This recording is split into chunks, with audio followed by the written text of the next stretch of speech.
Armstrong அவர்களின் கொலை வழக்கில் தமிழ்நாடு காங்கிரஸ் கமிட்டி தலைவர் திரு செல்வ பெருந்தகை அவர்களுக்கு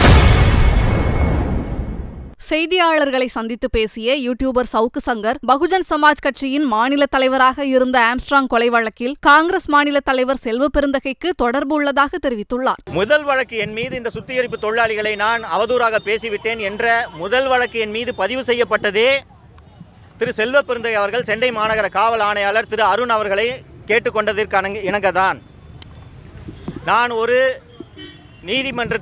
நீதிமன்றம் பிறப்பித்த நான் பெயிலபிள் வாரண்டின் அடிப்படையில் நான் மதுரை சிறையில் இருந்தபோது சென்னை மாநகர சைபர் கிரைம் பிரிவை சேர்ந்த ஆய்வாளர்கள் 4 முறை அல்லது 5 முறை விமானத்தில் மதுரைக்கு பயணம் செய்து காலையில் ஒரு முறை கைது, மாலையில் ஒரு முறை கைது என்று என்னை கைது செய்தனர்.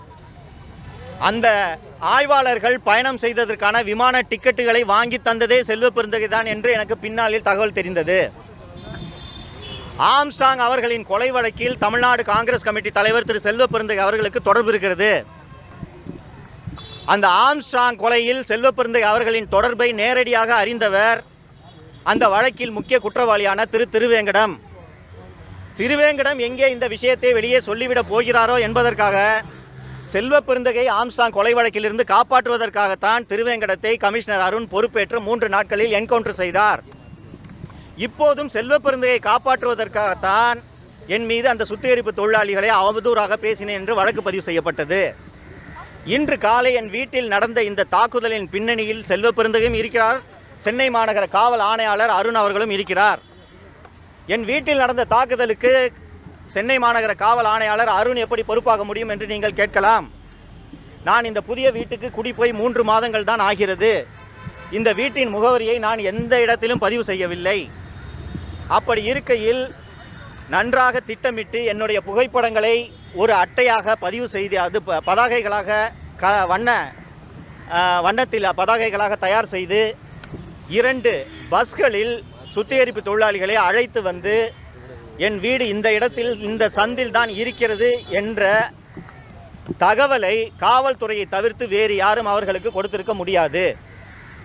மேலும் என் வீட்டில் இன்று காலை 10 மணிக்கு தாக்குதல் நடப்பதற்கு முன்பாக வாணிஸ்ரீ விஜயகுமார் என்ற தமிழ்நாடு காங்கிரஸ் கமிட்டியில் செல்வ பெருந்தகையின் ஆதரவாளராக இருக்கக்கூடிய ஒரு வழக்கறிஞர் சுத்திகரிப்பு தொழிலாளிகள் என்று அழைக்கப்படுவோரை அழைத்து கொண்டு சென்னை மாநகர சாலைகளிலே ஊர்வலமாக செல்கிறார். ஊர்வலமாக வந்த பிறகுதான் என் வீட்டின் மீது தாக்குதல் நடைபெற்றது. காவல்துறை நினைத்திருந்தால் ஒரு நிமிடத்தில் இந்த தாக்குதலை தடுத்திருக்க முடியும். சென்னை மாநகர காவல்துறைக்கென்று ஒரு தனியாக உளவு பிரிவு இருக்கிறது.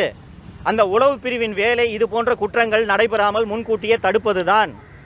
ஒரு வழக்கறிஞர் கிட்டத்தட்ட ஒரு 50 சுத்திகரிப்பு தொழிலாளிகளை ஃப்ளோரசன்ட் கலர் போட்ட யூனிஃபார்ம் போட்டுக்கிட்டு சென்னை வீதிகளில் ஊர்வலமாக அழைத்து வந்து வீட்டில் தாக்குதல் நடத்துகிறார்னா இது கூட தெரியாத உளவுத்துறை என்ன உளவுத்துறை என்பது எனக்கு தெரியவில்லை.